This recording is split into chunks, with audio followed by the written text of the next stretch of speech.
We're Paddy and Esme, and last year we decided to do something a bit crazy. We sold everything we owned, including our flat, and now this is our home, a 40-foot sailing boat called Moonlighting. It's been a long winter of refitting, and we have a lot of work left to do before we set sail on the adventure of our lives. Come along for the highs and lows as we learn more about sailing, ourselves, and our boat, all whilst exploring the world. This is Sailing Selkie. Welcome aboard. Welcome to the boat tour. It finally feels like a really good time to show you Moonlighting. We've spent the last 6 months doing the majority of the refitting, and she finally feels like the boat that we're going to go and travel the world on rather than a building site. Before we go and take you around the boat, we're going to answer one question which we keep getting asked, which is, what make and model is Moonlighting? She's a Lavranos Crossbow 40, so she was built in 1990 in South Africa and designed by boat builder Angelo Lavranos. Lavranos is a really interesting guy. He was trained by Angus Primrose, who was a legendary boat builder who built Sir Francis Chichester's Gypsy Moth 4 and also had a big influence on the early Moody and Trident boats in the 70s, and those heavy cruising boats had a big influence on the design that Lavranos then used in the Crossbow 40. She is a heavy displacement GRP hull with a centre cockpit, encapsulated keel and skeg hung rudder. For non-boat nerds, that means she's designed for serious offshore sailing, and her keel and rudder are heavily reinforced, giving peace of mind at sea. So let's go up on deck and show you around. So we're going to start at the back of the boat and move forwards, and right at the back of the boat are the davits and the dinghy.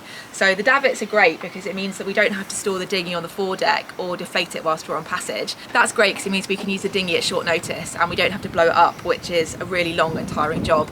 There's also a swim ladder down here which is folded up for when we're on passage, but it can go down when we're on anchor and we fancy swimming, and it just makes it easier to climb back onto the boat. So moving over here, we've got this big metal structure which is the crane for the outboard. The outboard is stored here, and then we can lower it down onto the dinghy when we need it using this. This is also really great if we have someone fall overboard and we can't haul them back up using manpower. Basically that means if Paddy falls over and I'm on the boat by myself, I can use stuff like this to help lever him basically back onto the boat in an emergency situation. And then right at the top we have the wind turbine which we use to charge the batteries.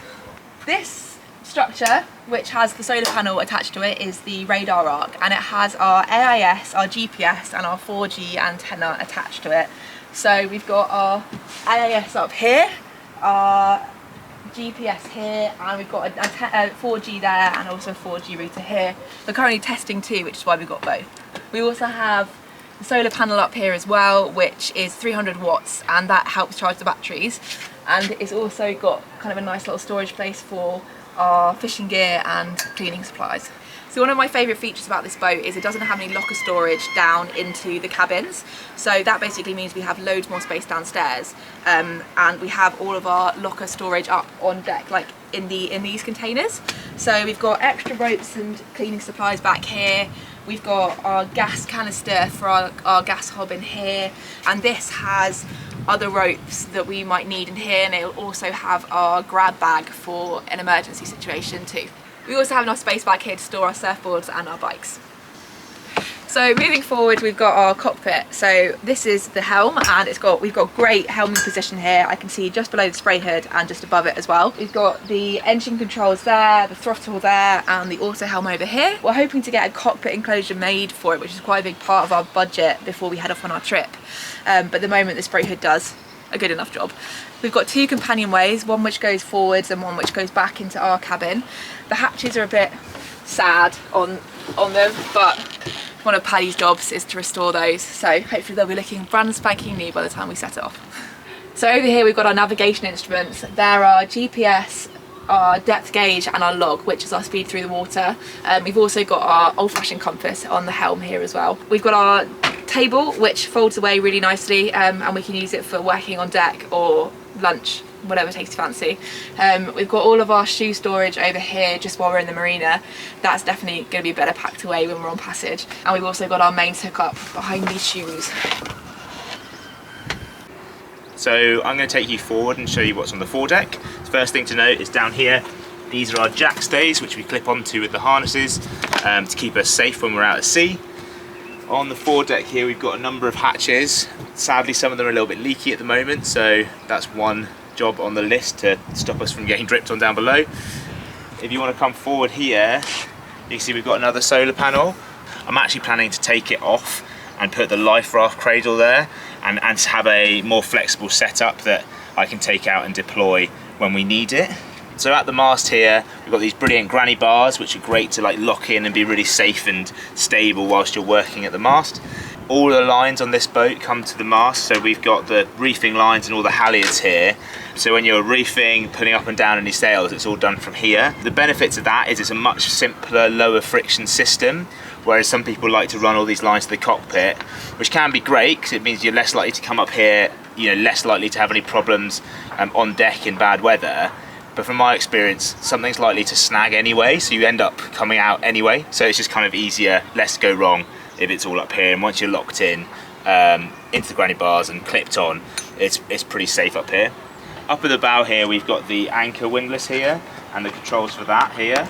There's no anchor on at the moment because we inherited a slightly undersized CQR anchor with the boat, and I've bought a brand new 20 kilogram Rockner to replace it, but that's not arrived yet, so I'm really excited to get that on. Forward there we have the anchor rollers and also the furling genoa system. The furling system is currently empty because all our sails are with the sailmaker. Last thing I'm going to show you on the foredeck, this is the removable forestay, so that makes this boat a cutter rigged sloop. The great thing about that kind of rig is you have the option to fly 2 different head sails, so it means you can very easily reduce your sail area by furling away the genoa and flying a smaller working jib, or you can have them both up in really light winds. So I'm really excited to play with the versatility of the rig. That's the last we're going to show you on deck. Next we go have a look down below. When we bought Moonlighting last October, she looked pretty different to what you're seeing here. The dated mahogany interior was dark and claustrophobic, and her ceiling was so warped from leaks it was collapsing. We knew we had a lot of work to do to make her something that could comfortably take us all over the world. We sanded back and painted all the walls white, leaving some of the original wood as detailing. We remade the headlining, adding insulation and installed LED lighting. We also restored the aft cabin to its original layout. These changes have made a massive difference, and we're really pleased with the results. Starting the fore cabin here, as you can see, it's kind of full of crap. I'm hoping that we're going to get rid of a lot of the stuff before we end up actually cruising with it all. But in here there's loads of space, storage for like bulky spare parts, camping gear, that kind of thing. Under here there is actually a double bed, but you can't see it at the moment. So 2 people can stay in here, and below that there's space for storing the sails, and our holding tank is also under here. So coming through here we have this little corridor area. All of Ez's clothes are in there, and then under here we have lots of tools, screws and fiberglass and, you know, all of that boat job stuff. And then this is our main heads. You can see it doubles as a wet room. It's probably my least favourite space on the boat at the moment. We're planning a bit of a renovation piece, but it's super functional. You know, the sea toilet there can either pump straight out or pump into the holding tank. It does what it needs to do for now. So now coming into the saloon, we've got loads of head height, which is fantastic. And again, cupboards all the way around, so loads of storage. Just down here, we've got this nice little 2-seater sofa, which is like a really nice place to hang out in the evenings. Underneath that is a big 200-litre water tank, which is one of 4 on the boat. So we've got one here, another one underneath the sofa over here, a big one under the floor, and one back under the bunk. Having, I think it's about 800 to 1,000 litres of water in total is really important for us because we don't have a water maker on board, and having it split into different tanks means that if one of them goes off or gets fouled, then it hasn't ruined all our water supply. So that's really good for the kind of stuff that we want to do. I love this chart table. It's also doubled as my desk, so I spend a lot of time here. But obviously space underneath for all the charts and books. We've got all of the navigation gear and controls for the electronics here. So this is the GPS, the AIS and the radar, the switchboards. We've got 2 radios, so we've got a VHF short range radio and an SSB long range radio, which I don't know how to use, but I think you can download like radio broadcast weather on that, so I want to learn how to do that, which is quite cool. Up here we've also got another load of storage, so I've got little knickknacks, sailing books and all the manuals for the electrics back there as well. And under me here there is the condenser for the fridge, and then behind back there a little bit is the engine batteries and the engine battery controls and the windlass controls. So I'm going to talk you through this side of the saloon. Other than the water tank Paddy's already mentioned, we have loads of storage under the benches here. We've got backpacks for our hiking in there, our wetsuits, The water pump switch is over in the corner. This table also pushes down into a double bed, so we can sleep 2 more people in the saloon. Over on the wall there, we've got a couple of our favourite books and some nice knickknacks that we've picked up along the way with our travels. More cupboards and more storage over here. Behind the backrests on the sofa here, we've got more storage as well, so we can have, you know, cans and things whilst we're on passage back there. It's great and easy access as well, which is nice. Moving into the galley, we've got a 3-hob gas burner and an oven underneath. We've got a top-loading fridge and loads of storage behind all these sliding doors, and also under here and under here as well. So that's great for when we're on passage, we need to access food quickly and easily. We've got the tap system back here, which has hot and cold water that goes through a filtration system, and also this one is a sea water tap as well, which we can use with a foot pump, so that's good for rinsing out stuff at sea when we're trying to save water. My last favourite feature in here is when Paddy rewired it, he put these 2 lights back up once we put the ceiling back up, and thought it would be a good idea to have a red light in here. What he didn't realise is when he hooked them up to this switch, so to have a red light we also have to always have that one on, so it's completely unhelpful. Not my finest work. So moving back across the saloon past the main hatch down, we come into this passageway, which is the mirror opposite of the galley, but it goes all the way through into our main cabin at the back.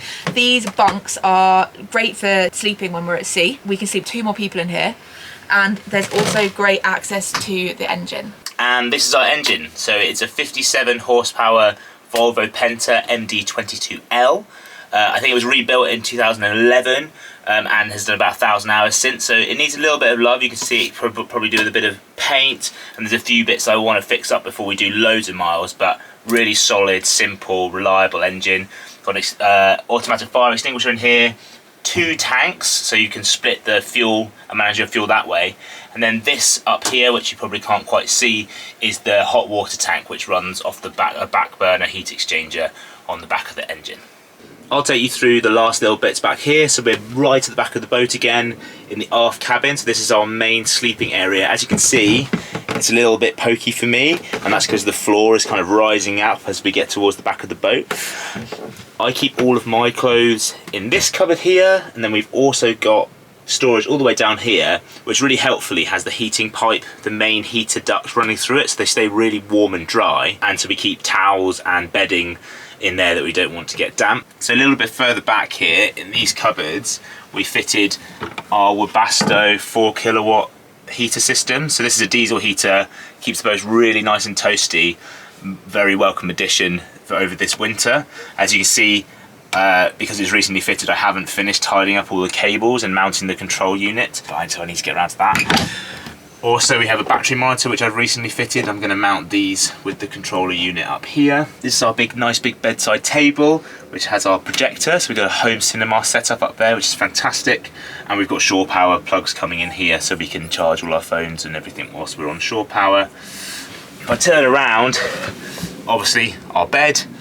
Underneath the bed there's loads more storage, so we've got vacuum pack bags with all of our summer clothes, which fingers crossed we'll actually might need soon. And also so a good live action shot there of the dog using her ramp. But back to under the bed, there's the storage for the clothes, but there's also the main leisure battery bank. So we've got 4 100 amp hour lead acid batteries under there. At some point we might upgrade to something a little bit more substantial, but for now that's absolutely fine, they're working really well. Also forgot to mention over there, there's the solar controller for the 300 watt panel that we mentioned at the beginning. So this is the last little room on our tour. This used to be the ensuite heads for the aft cabin, but we thought don't really need 2 heads considering there's only 2 of us on here most of the time. So we've converted this into a bit of a utility room. We've got an oilies locker here, which is kind of also used as a wardrobe.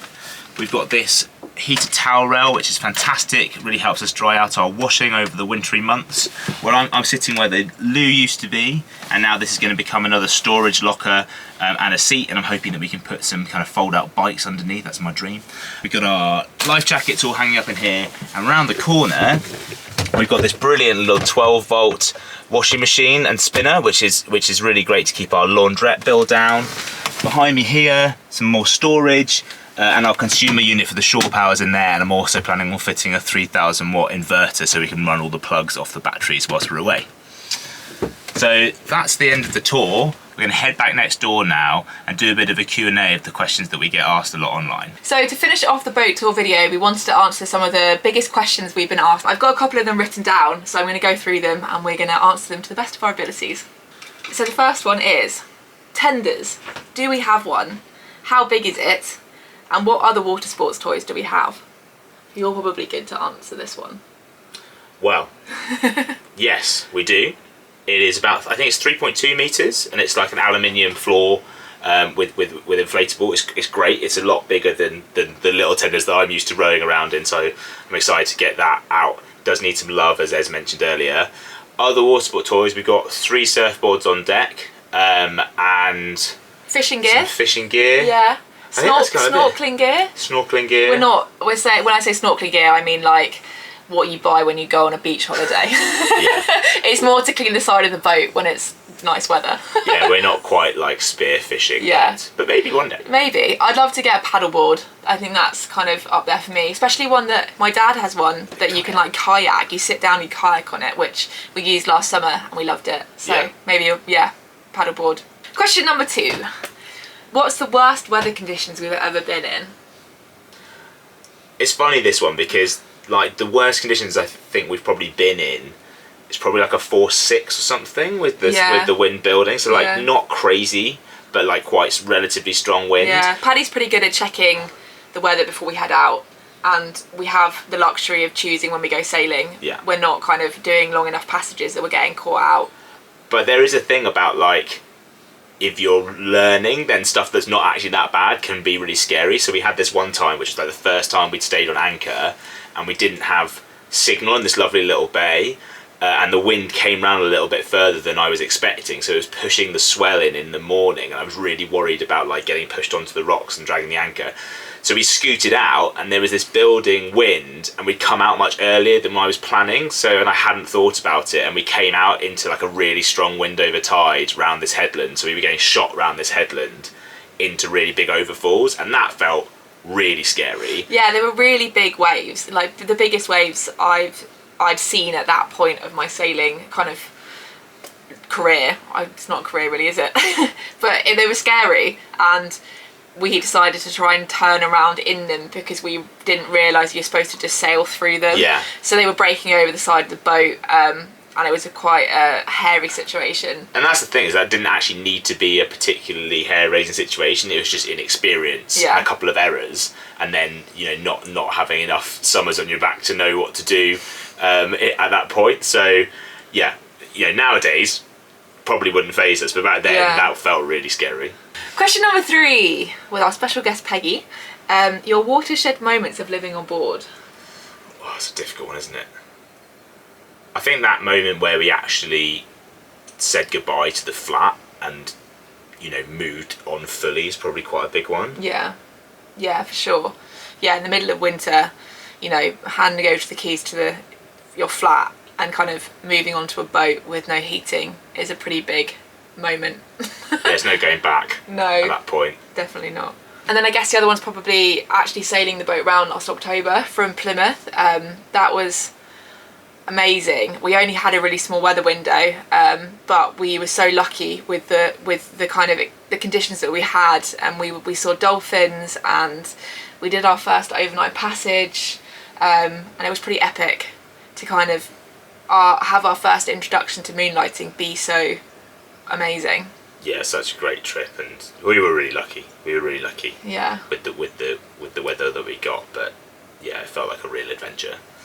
Yeah. More to come. Question number 4. What are your regular frustrations of living on a boat? Leaking hatches. Yeah, leaking hatches.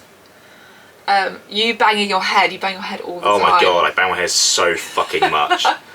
It's got better. It has got better, but often I'll count how many times I bang my head doing a job, because like if I'm doing a job, I'll often be like walking up and down and through that little alleyway a lot, and I'll be like, how many times am I going to bang my head this time? And sometimes it'll be 10 or 15 times just doing one job. I think my big one's probably at the moment we can only have hot water on board when the engine's running, which is kind of annoying. That's definitely just a me problem. We shower on land, so it's not a huge issue. But it'd be nice. It'd be nice when we do have it. That's just something on our to-do list we haven't got around to yet. Yeah. Question number 5. Where do you plan on sailing first? Really just like to leave the marina. That would be really nice. Yeah. 6 months of, 6 months of living on a boat and not going sailing has been very confusing for my brain. And now sailing season's just started. It's kind of, our feet are itching and that a little bit more as well. We're just waiting for our sails to come back from the sailmaker. There's some repairs that need doing, and then we'll finally hopefully be able to go out on a couple of day trips. Yeah. And then the big trip we have planned is this summer. We're hoping to head down to the south coast. I'm really looking forward to going over to the Scilly Isles for my birthday in August. That's definitely going to be an awesome trip. Yeah, do a little West Country cruise this summer. Yeah. And then we'll see. Yeah. Love to go up to Scotland, and over to Scandinavia at some point too. Last question. What is your dream sailing destination? I don't know, what's yours? Probably the Galapagos is up there for me. Yeah. I think that will be amazing. We're both massive nature nerds, so yeah, that's definitely up there for me. Galapagos would be wicked. I think for me it would have to be, like, I would love to do either some high latitude sailing of some sort at some point, but we're definitely like not that experienced or that hardcore. But I'd love to get up to Alaska, and some of that kind of like Pacific Northwest of the States would be amazing. Also super excited to do the Caribbean and more of the trade wind sailing, which I know we're going to do over the next couple of years, but like dream stuff would be to head to some of the kind of more far-flung, slightly more brutal places. Yeah, for sure. Also slightly controversial, I can't wait to do the Atlantic crossing. I think it's just going to be awesome, life-changing. So excited for it. Yeah, that's good.